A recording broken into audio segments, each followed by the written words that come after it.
የፍርድ ቤት ውሳኔ ግለሰቦች ነው እንደዚህ ያጠፋሉ። ስለዚህ በመጨረሻ የሚለው ሁሉም ሰው ለጠበቃ ማግኘት አልቻለም። በቃ የተከለከለ።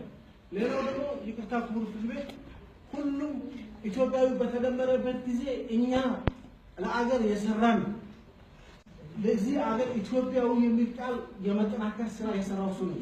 ኢትዮጵያ የሚል ቃል ማለት ነው።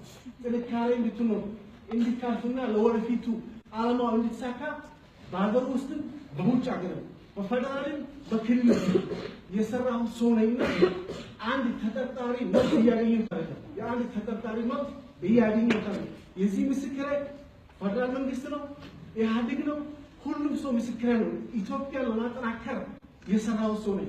በኢትዮጵያነቱ የሚኮራ ለወደፊቱ የሚሰራ ሰው ነው። መብትና ግዴታ ይከበራል። ከቤተሰብ ጋር ሊገናኝ ጫና